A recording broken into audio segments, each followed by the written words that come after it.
shots ring from the woods. Check on 45. She's where ammo any problem. Comments here in Nashville neighborhood. In the way.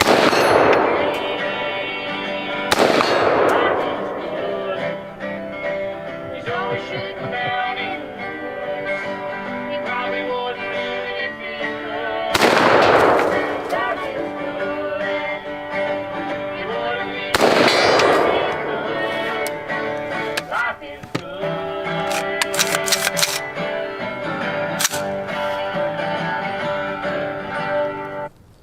Yes, Hickok 45, your internet shooting companion, coming to you from the beautiful hills, barren hills of Tennessee, home of Alvin York, Jeff Quinn, all sorts of people, right?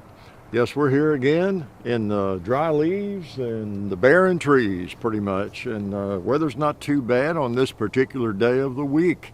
As I said last week, I always look for the day of the week that is reasonably warm, reasonably not as cold, whatever that might be. So here I am, and we're looking at Thanksgiving week, of course, right? And Thanksgiving is over now.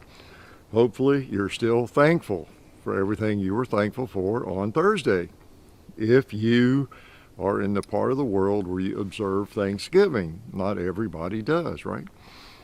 But we try to, most of us in this country, and probably everywhere, almost everybody has some way of expressing their gratitude, right? Just for what life has brought them. And for most people, life has been probably more positive than negative, right? Everything's an attitude, everything.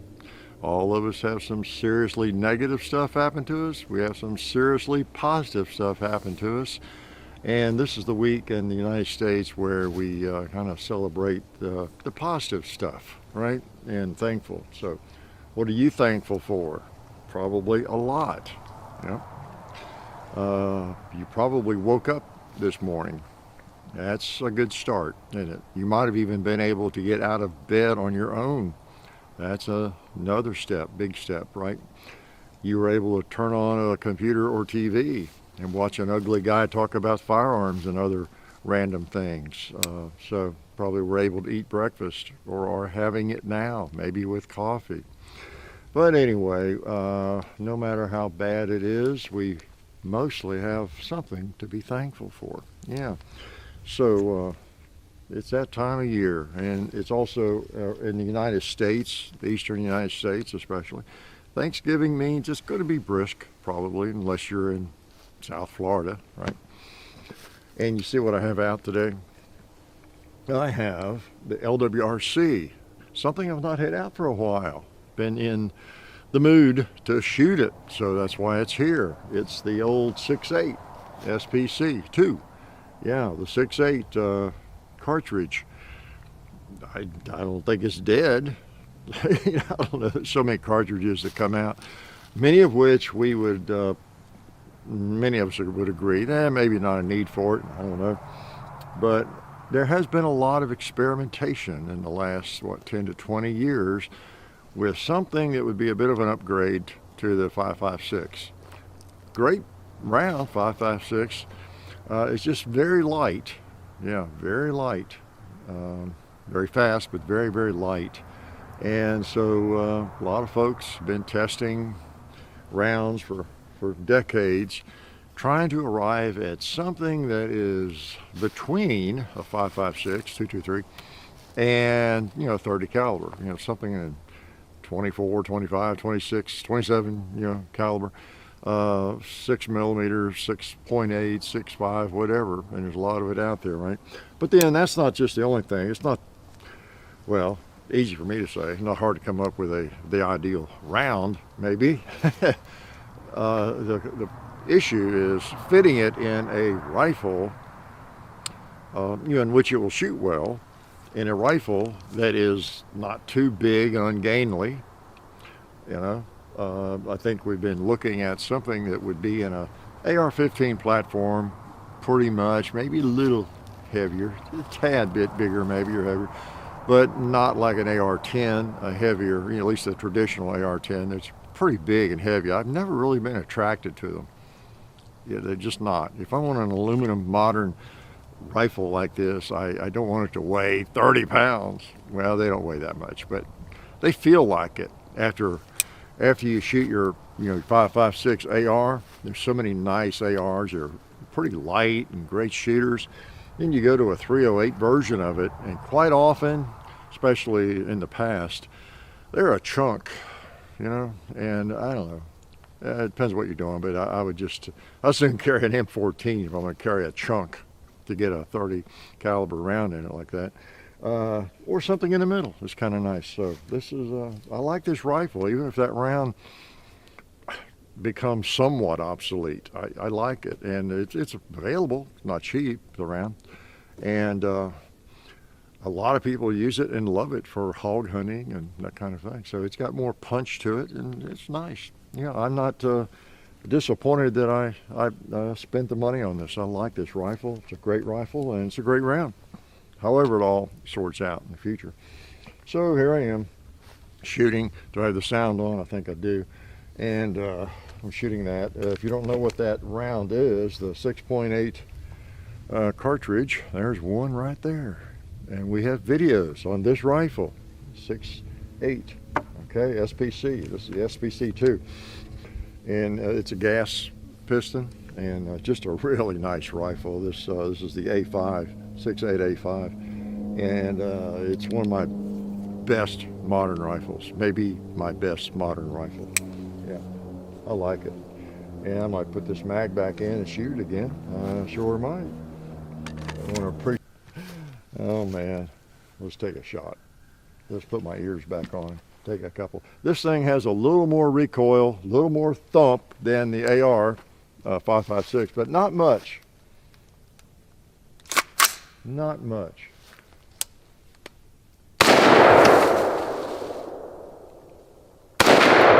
Got a great trigger. Wow.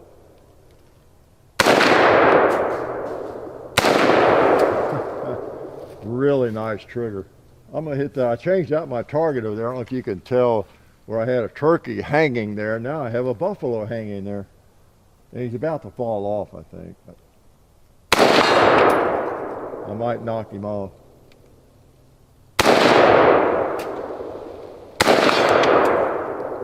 Yeah. The plant hanger, target hanger. Some people think they're plant hangers. They're actually target hangers. It's kind of bent down and then so it could almost fall out off the front of it, but it hasn't yet. Yeah, so there you go. Don't forget John's Comedy. He'll be at Stand Up Live December 15th through the 17th in Huntsville. Okay, hosting down there, and then back up here at Zany's on the 18th in Nashville. What else are we wanting to know about? Nothing, probably. Yeah, we've all been inundated with news about this Idaho mass killing, whatever you want to call it, mass stabbing and everything. That's really so sad. It's always sad, no matter who it is and where they are, right? When evil strikes, evil means a lot of things to different people. When I use that term, I don't necessarily mean it in a religious sense or any just horrible people, okay? Whatever is possessed them, whether it's demons, they were just dropped on their head when they were born or whatever. Yeah, it's sad. People minding their own business and going about their life, and things like that just pop up. We tend to think we all do, I think, to an extent we're bulletproof. That nothing's happened before. That's just kind of a human characteristic. If we haven't had an experience yet, negative experience especially, we just think since it hadn't happened yet, it's probably not going to happen. Just subconsciously maybe it's not going to happen, Nobody's going to break in. This house has never been broken into. It's not going to happen until it does. Yeah. Nobody's going to attack me. Never have. I'm 30 years old. I'm 50 years old or whatever. I'm 80 years old, whatever. Yeah, so it hadn't happened. until it does. Yeah, that's the thing. That's the reason so many people, I'm not criticizing these young people, I'm just saying in general, we don't expect things like that. And of course, that's what makes it easier for the criminal element, right? But the fact that you don't get assaulted once a week, or you don't discover that someone is trying to assault you or beat you up or murder you every other week, and you thwart it, you avoid it somehow, because that doesn't happen, you're not on the lookout so much. You know, we get lulled into a false sense of security, and again, because it doesn't happen very much, it's not all that likely that it's going to happen, right? I mean, look down the street where you live. If you've got 20 or 30 people living in your neighborhood, how many of them have been murdered? None, since they're living in your neighborhood. Now, how many have been assaulted, beat up, raped, or something in the last year? Maybe none of them. Yeah. But on the street across from you, there was one maybe, or two. And then down the road away, there's a couple more. Yeah, it happens. It's just that statistically, it doesn't happen to you or me very often. It's just that it's so bad when it does. Not many people get bit by a rattlesnake, but everybody that is walking around in rattlesnake country are on the lookout for them, right? Because when it does happen, it's very bad. You could die, you know. So that's the thing. It's something that doesn't happen often. It's like keeping yourself healthy or disease or anything else. If you've never had cancer, you just kind of think it's never going to happen. If whatever it might be, it's just human nature, right? But anyway, there are things out there that are very, very, very dangerous. We do need to be aware of it, don't we? The old deal. We folks in the firearms community use that line a lot, don't we? We're not looking for trouble, not expecting trouble, but it's better to have it and not need it. You know the rest. Than need it and not have it, right? That reminds me, I was rewatching some of the series Yellowstone prequel in the 1883. There was a line. Did I tell you all this or bring this up? I'd missed it. It was a variation on that line. The first time through, I didn't hear it or catch it or whatever it was. But was it James Dutton? The father. He's giving. Excuse me if I've told you this or mentioned this. I talked to John about it and somebody else, but they're expecting. I think they're about to go into Indian country, outlaw country, whatever, bandits in Oklahoma or West Texas, and it's James, isn't it? The father that Tim McGraw plays. He pulls a extra Colt pistol out of, I think, a saddlebag and gives it to Elsie or whatever her name is, and his daughter. He just hands it to her and says, she's on the ground standing by her horse, and he hands it to her, looks down on her and says, put this in your saddlebag. And she looks up and says, well, what's it for? What's it for? Not in a totally dumb sort of way. That would be kind of a dumb question, obviously. But I mean, she said, what's it for? What's it for? And what's it for? And he answers, if I get it right, he says, I just want you to have it for when we find out, I think is what he says. I want you to have it for when we find out. I thought, oh, it's a great line. How did I miss that? Variation on that theme. I don't know what it's for. I want you to have it when we find out. What it's for. It was a great answer. But that's kind of the deal, isn't it? We're not walking around paranoid. You have people who are not into firearms at all, and they're of a totally different political slant than many of us when it comes to firearms and all that. They just want to paint you and me as someone who's paranoid and worried about being attacked or something unnecessarily and all that sort of thing. Well, nobody I know who carries guns and is into firearms is paranoid. Yeah, again, they're comfortable with firearms, and so it's a matter of, like, why not? It's like having a wallet. Like, in my pocket, I'm going to have a firearm, maybe on my belt, but at least in my pocket, I'm going to have a firearm, and I don't even know it's there. But I can access it and have it ready in about a second. You know, I mean, it's not, you know, it's no problem. I'm very familiar with firearms. I have it safe, and it's not a problem. So it's a why not? Because really, really bad things do happen in this world, you know.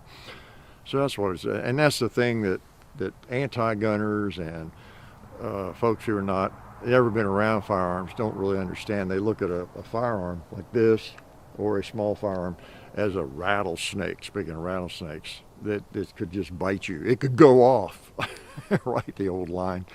On its own, and bite you, shoot somebody. I mean, they kind of think of it that way. Oh, you know, if there was one on the table and they needed to move it, it would just be an ordeal. Ooh, they'd have their 2 fingers, and I'm afraid it's going to go off. How do I lay this down where it won't explode on me? So I think that's the attitude that adds to that way of looking at us. Like, you got a firearm on your belt? You got a pistol, one of those evil Glocks or a Smith & Wesson?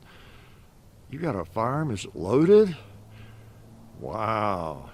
You know, it looks and sounds very dangerous. You know, so to someone like that, it does seem dangerous, you know. But not really, right? So, do I have any more ammo in that magazine? You know how to check? You look at it, right? So, let's empty that mag on something. Okay. 6.8. Nice round. I don't want to hit that tree.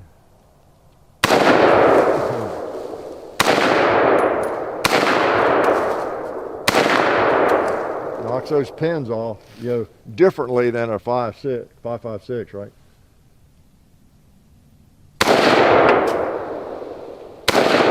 Okay, I'm going high.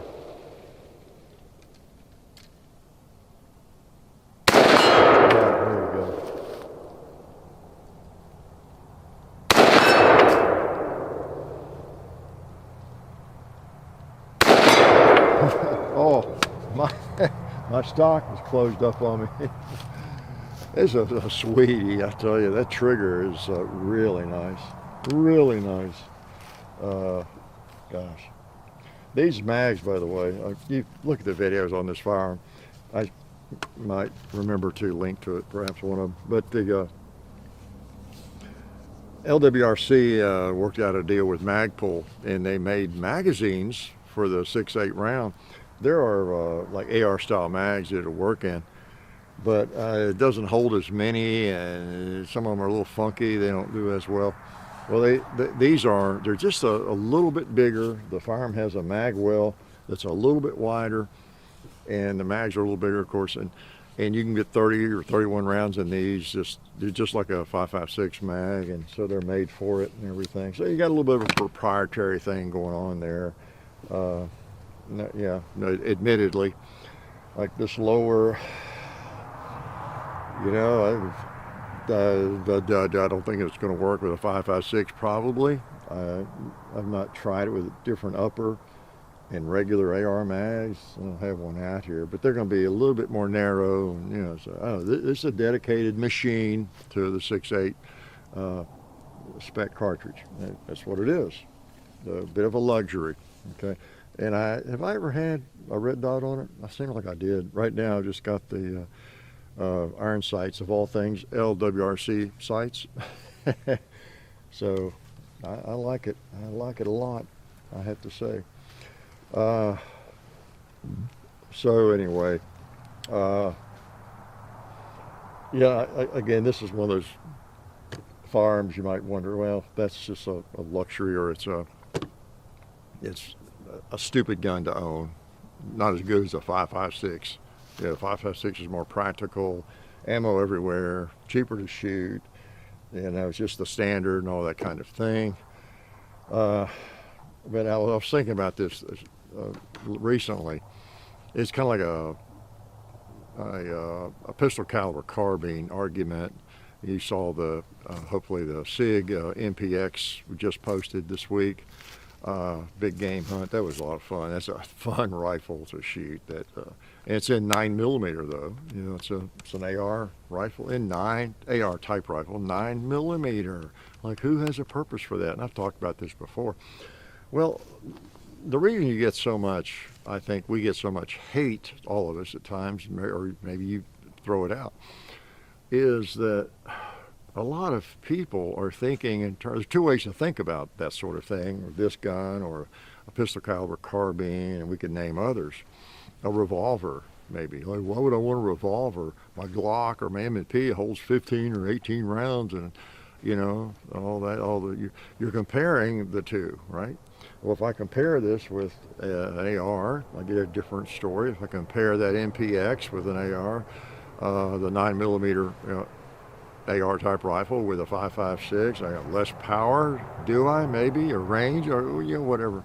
They say, why would I want that? Yeah, dumb choice, you know. Well, if you are choosing between the two, this or that and something else, yeah, it might be a dumb choice, right? If I'm choosing between buying a 40-year-old pickup truck and a newer car, SUV of some sort, well, maybe the pickup truck would be a dumb choice because it's got 250,000 miles on it, and I'd be afraid to drive it to the next city or state, and I need some reliable transportation. So that truck would be a dumb choice, but not if it's an addition to my vehicle collection. Got it? If I already have a car that is a great daily driver, maybe I have 3 cars. I've got a long trip car. I've got all kinds of cars, and I just want a truck for running stuff to the dump occasionally, or driving around occasionally, or something. When I need to haul something, imagine that. That's kind of my situation. I don't use it all that much, but when I need a truck, I have one. Yeah. So it could be that old truck I'm talking about, and it kind of is, not that old. So then it's not a dumb choice. You got both. It's like this. I've got this, and I've got 5.56. So this is not a dumb choice. It's an additional interesting firearm that I like. And if I were a hunter or I went hog hunting or things like that, then I would have even a more specific use for this one. You know, a lot of people use that. And same with the MPX or something like that, Scorpion, whatever, a pistol caliber carbine.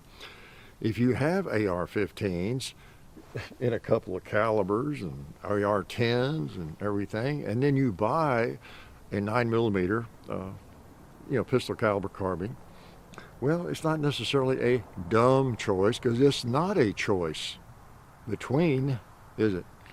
It's just another firearm that you want to enjoy. All right, I mean to talk to you like you're a middle schooler. It's just some people need that little lecture, I think, right? I do think they do. Maybe I need it. I probably need a lot of lectures. I listen to a lot of lectures, actually. You know, it's the beauty of having a phone that's a computer, right? All kinds of intelligent people. Too bad none of it rubs off. All right, let's shoot a couple more. This is a 20 round mag, I guess. I don't think it's even fully loaded though. Isn't that a sweet sound? All right, there's a water jug right here. That was a water jug. I see another pin down there. I'll move so I don't hit the tree.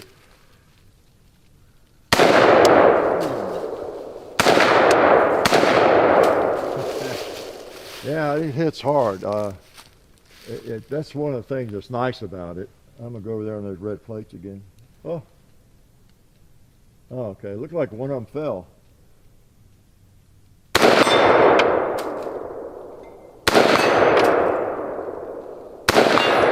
That killed me a pig. Did you see him fall? Yeah, gong time. Yeah, that thing is nice. If you've never fired an AR, this type of rifle, I don't know what we call it, AR-15. It's not a AR-10 with this cartridge. It's more of an AR-15, even though it's piston gun. If you've not fired one of these in a slightly more powerful cartridge than the 5.56, it's a nice feel. There's something kind of special about it. Y'all have fired them, know what I'm talking about, whatever it is, whichever, the 6mm, the Grendel, or the Fury, the ACR, A8, what is it, the 6mm ARC, is that it? Whichever one it is you fired, it's kind of nice. Because one thing about the AR-15 5.56 is it is a very low recoiling. It's a positive, of course, but you don't get the feeling there's a lot of power there, do you? I mean, you definitely don't want to be in the way of one.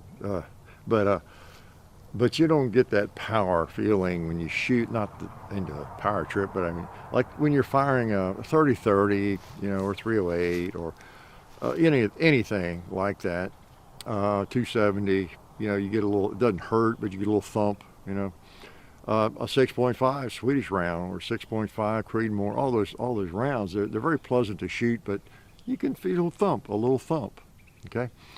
Well, you get that with this, so it's kind of, it's nice, in an AR-15, you just, no, yeah, that's a real cartridge. I mean, that's really, I'm not criticizing the 5.56, don't mean that, but it is, in a way, a little bit refreshing. That's the one thing you miss with 5.56, kind of, whether you need it or not. It's, in some ways, it's not like a real bullet. I mean, if your rifle has any weight to it at all, it absorbs almost all the recoil. There's not really a thump at all. But with this thing, it's got a little weight to it. You can, you got the thump, you got the feel of some power there, but not enough to matter. You could empty a whole mag and wouldn't bother you. So I don't know if that made any sense. Probably not. So I don't keep you too long. Do I have any advice for youngsters? Oh man. I thought of something too. I was driving somewhere, looking at or playing videos, not looking at them, but different things, lectures or whatever on my phone. Everybody, it seems, is doing something. Many of you're posting something probably on your social media. You may be doing some YouTube videos, maybe not a lot of them, but you're doing something like that. And so many of us now, in our own way, we're public figures on a small scale, aren't we? And I don't know, I think that, and of course we're trying to get attention, and get as large an audience as we can, I guess. Everybody would like to, if you're doing something in media, whether you're writing or doing videos, blogging or something, you want somebody to watch, read it, or why do it? So, but I think with young people, again, are many involved in some effort like that. And I think it's important that you remember, we all remember, that's not the only measure of success. How many people that we can get to watch us on whatever it is we're doing, or blogging, or videos, or writing. You're writing books, and you're a total failure if you don't sell 100,000 of them, or whatever it might be. The real success is just enjoying what you do. Really, is because it's probably something semi-creative, and you're offering something to some people who want it, apparently, or they wouldn't be watching you or reading you. But I think we can get too caught up in defining success in our just what we're doing based on like numbers and kind of thing, more so than the intrinsic enjoyment that we get out of something. I've been fortunate in my life, done 2 or 3 different things where I got some attention. I was playing basketball and kind of thing, some stuff with computers and education, and of course this, you get a little attention here and there and all that, and that's always nice, especially if it translates into opportunity, like now I get to shoot for a living, and basketball, I got to I was just good enough where I got It paid for my education and opened some doors, maybe. I don't know. Met a lot of folks, had fun, sort of thing for the most part. And, whatever. And same with education. I got involved with computers early on before almost anybody was in any kind of serious way, and got some cool hardware and do some innovative things. So anyway, there is a payoff of some sort. Yeah, that's true. The more attention you might get from whatever it is you're doing. But then again, the real stuff is not necessarily that, right? I still think when I look back on my career, and this is more about me, I guess, I didn't mean to do that, but when I think of my entire career, life's work, whatever that was, I still think in terms of my most, I don't know, serious contribution to the cause or to the world, meaningful, whatever it might be, adjective you want to use, was teaching dumb little kids. Their big dumb teacher, me teaching dumb little kids. Well, middle school mostly, some high school, but I mean that, that was, teaching them and the daily interaction, some great literature, and hopefully getting some of them interested and being able to relate to things, think a little more deeply, think a little more critically about things, and all of that, and just that daily interaction. I mean, that's when I think about what I did, if I'm on my deathbed, what I did in life that hopefully made a difference. It's more that than anything. Not playing basketball and having, crowds of people applaud or whatever, or millions of people watch a video or something. It's all that's nice, really nice, but I don't know, as far as things of substance, it's things like that. I don't know. Who knows what their biggest contribution to the cause was, when it's all wrapped up. Maybe for me, it's just being nice to a couple of cats, keeping them fed, giving them a lap to sleep on. If I've not done anything else useful, maybe that's enough. Some people don't even do that. They see a cat, they kick it or throw a rock at it, right? Makes me want to cry.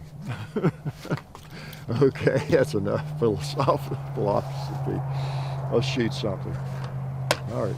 I keep forgetting my disclaimer at the beginning of these Sunday videos. I just forget. I'm sorry if you got tricked into clicking on this video because you saw a cool looking gun and then you end up with some senile old guy talking about all sorts of random things. Let's take a couple more. I like the color of that. What was that called? Some of y'all, Patriot Brown, was that it? Patriot Brown, something like that, which is a great name. But I just like that, better than Desert Tan. I don't know how the lighting is out here, if you can tell, but it's just a really nice brown, deep, rich, I guess you call it brown. It's got a tinge of, I don't know, not gold, but I don't know, whatever it is, there it is, okay? A name doesn't make something, right? Get ready, a newsflash. I got a quote I made up. What's in a name? I got another one I made up too. A rose by any other name is still, let's see, now what is it? Let's get it right. A rose by any other name is still just as sweet. That's pretty close. Sorry, Bill, I misquote you. But it is so true, isn't it? Things are what they are. There's some more philosophy, getting deep here. Things are what they are, regardless what name we give them. We don't want to be distracted by the name. Okay, I didn't mean to get into all this, but it is a kind of a Zen philosophy, and I read that in some Zen. In fact, they make a big deal out of that. Not being deceived by the name of something. Things are what they are. The name is just fiction. The name is not what it really is. Okay. So, or even the word that describes something. And part of their philosophy is that, if I get this right, that a name, naming something, giving it a name, limits it tremendously. Yeah. Because then, if this is called Patriot Brown, then that locks in. Oh, Patriot Brown, that's Patriot. Well, the name can be a limiting factor, and just like a description of you, someone might have a couple of adjectives to describe you or me, and you know, some might not be so kind, but they're, even if they are kind, they're limiters. Okay. So anyway, if that made any sense. So this is a gas gun, by the way, and you turn this little dial here, depending on what you're shooting, how hot the ammo is, or if you have a suppressor on it. All right, I was going to shoot it, wasn't I? Okay, I'm going to get one into the chamber. Boy, this thing feels great. The grip and everything about it. Let's pop a couple of 2 liters. I could get them with 1 bullet, I'm sure, but let's not do that. Let's blast this bowling pin some more right here.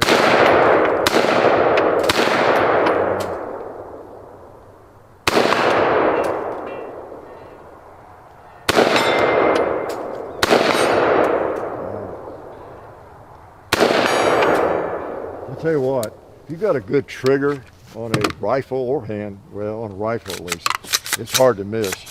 And it's harder to miss with a good trigger on a handgun, no doubt about it.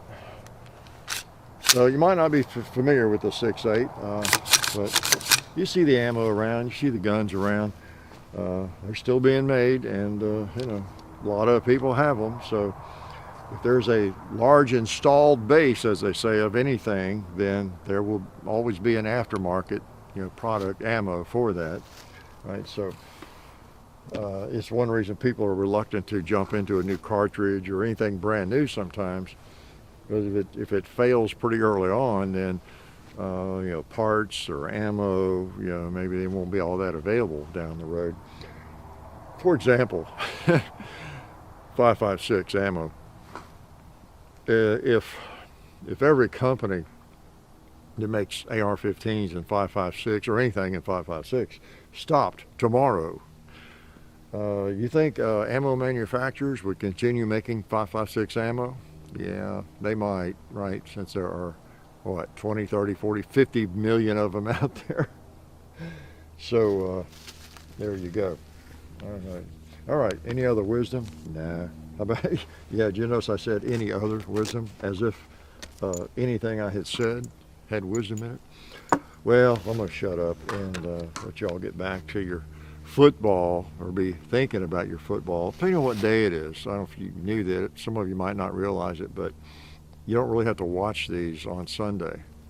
Yeah, they're actually watchable any day. You know, you're allowed to watch them. I think YouTube allows it on a Monday or a Wednesday, just like any of the videos. So, which, by the way, there are a lot of them, and lots of guns. I still see a lot of questions about specific guns, or what you do. What was the other day I saw one? What you do a video on? I think it was a Beretta 92 FS or a SIG 226. You know, something like that. You know, so I'll sometimes just write again. You know, let's just let them know. Again, yep, we have them.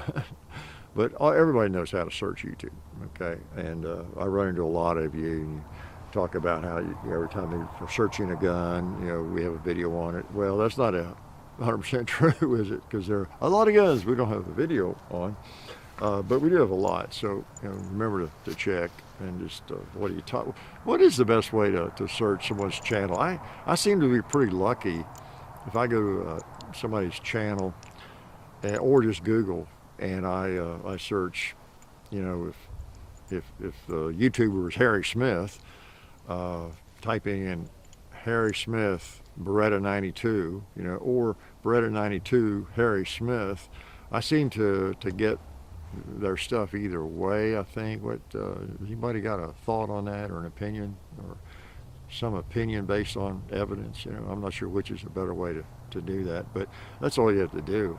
You know, if you're looking up a gun, and you put in, if I don't have, you know, put whoever, you know, his name there, YouTube channel, and probably helps to spell it right. I still see people spelling my name wrong, which is sacrilegious, because guess what? I spell it exactly the same way that you know who spelled his. That famous Western gunfighter. Yeah, Wild Bill Hickok. We have an FAQ video on that. Back in the day, we got a lot of questions about that too. I haven't seen that lately, but where'd you get your name? Is that your real name? Where'd you get Hickok? Where'd you get that name? And it's funny. I won't keep you too long here, but I've told this before. Again, when we started YouTube, it was just so different. It was a lark. There was nobody knew it would be anything, or that you could make money doing it, or anything like this. So that was not even part of the motivation. Just stick some things on here for fun, and just throw out some information. And I already had the username Hickok45 because I always admired. I tell you, I admired Hickok. I don't know everything about him, but I've read several biographies on him, maybe an autobiography too. But years ago, and like 20 years ago, I read a lot on him, and I just needed a username for something. And I just Hickok, and I always liked 45 caliber, so Hickok 45, spelled the same way Hickok does, Hickok, and that's my username. Various sites and different things. You got to have a username. Nowadays it's mostly your email address, seems like, but so that had been my username on almost everything. So the day in 2006, I guess it was, I don't know. I thought, well, this YouTube thing might be something I need to do. I'd been to a tech conference, I think, and people were talking about it and how to use it in education or just whatever. And I wasn't interested in doing cat videos. Maybe now I am. But I thought, well, let me get an account set up in case I ever use it. And so that was just my natural username, Hickok45. So it wasn't like I gave the marketing department a call and, well, what do you think? And we start this YouTube project that would be the smart thing to do, thinking long term. No, that was just kind of the name I was using. If it had been Maple Tree 22, that's what the YouTube channel would have been, or Chevrolet Pickup or whatever I'd have been using. That's what it would have been. It worked out pretty well since it deals with firearms. Hey, have you noticed that? And Hickok, it's legitimate. It wasn't like some name I pulled out of the phone book. It was because I have always admired. One thing I admired about Wild Bill was so many of the dime novels and so many of the stories about other Western, I don't know, gunfighters, famous lawmen, whatever, famous hunters. There's so much of, you're not sure whether it's true or not. They would make up stories for the dime novels just to entertain and all that kind of thing. But as best I can glean, and back then, Hickok was the real deal as far as being a real pistolero. He could really shoot. He was an excellent pistolero. And so he was, I think everybody kind of knows that. He was the real deal. It wasn't just made up or myth. There might be some stories weren't 100% true about him, but he could shoot and shoot well and took it very, very seriously and that kind of thing. So I've always been a pistolero really long before, not to put myself in the same category as Wild Bill, but I mean in terms of my primary interest, I just love shooting handguns. And really, other than the rifle I got from Dad, I didn't buy rifles really much. I tell you, I bought my first. Make sure I'm not making up something here. It's not right. I think my first rifle I bought, centerfire rifle, large caliber centerfire rifle, was after I moved out here. It was that 1886 Browning 4570. Yeah, that was a big leap for me to buy a 4570 rifle, a centerfire rifle of any kind. I rethink now to make sure I know that's what I used to tell people. I think it was right because that was in 87. Now I've lied about that. I thought it was 86. but I think I actually bought it in '87. It came out in '86. And then I think I didn't actually purchase it because I looked at my records one day and noticed that it was actually '87 when I bought it, because it was a 100-year anniversary of the 1886, made in 1986. Mine was, and then I bought it that next year, according to my records. And that was when we moved out here and just bought this place. And yeah, I am about to lie. I had an AR-15 before that, okay? And I had an Uzi before that. There I go lying to you. Well, I didn't have a big rifle, you know. I didn't have a big caliber rifle, you know. I had, I guess 5.56 was the only center fire I had. That's what I was thinking, yeah. So, but anyway, I was never really a rifleman, the gist of that. I was, and still not, but I just have always enjoyed handguns more. In the early 70s, I really, all the way through the 70s, I don't remember buying a rifle. I was buying Smith & Wesson handguns and Colt handguns and shotguns, but not rifles, you know. So I didn't really think I had a lot of interest in them. I had trouble seeing the sights and different things at that time. I don't know. And so I don't know what's changed. I can see sights better now. I don't know. But so I was a brother to Hickok. I loved handguns, and I spent all my time with handguns and reloading for them and that sort of thing. So anyway, I don't know how I got off on all that. You know, when I'm about to wrap up, so when I go off on some long-winded, random tale, right? Well, again, I hope you have something to be thankful for. I'm thankful for you guys coming around and supporting the channel, and all the years, gosh, 14, I guess, you know, of support, and many of you from the beginning.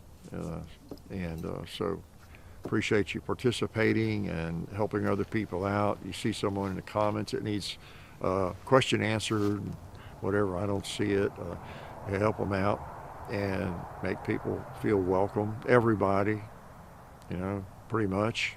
I mean, there are obviously some goofball trolls and that kind of thing, but you know, everybody's welcome, and everybody's welcome to our channel. Everybody's welcome to the firearms world, right? And enjoying this wonderful hobby that is a great hobby, and it's also something that could save your life one day. You never know, right? So I'll take my, I gotta clean this now, don't I? That's all right. It's a labor of love, a labor of love. This one's not too bad to clean at all. And it's really weird with these piston-driven ARs. If you've never had one, when you take the bolt out, like I've been firing this thing, right? And it doesn't take much at all to get a bolt really dirty, does it? Y'all know. Well, this one, look at that. There's just very little carbon, you know, on that because of it being piston-driven. And that's always interesting to me. The Scar 17 was the same way. That bolt, you could shoot that thing 300 times and pull the bolt out, and it looked like you just cleaned it, you know, perfectly clean. But now the gas system was another story, right?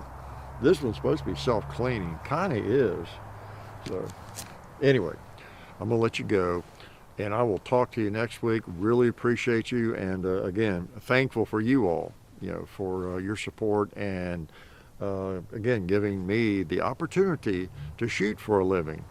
Yeah, so if you get tired of me getting to shoot so much, quit watching, you know, because it's you all that give me that opportunity. Appreciate it. Life is good.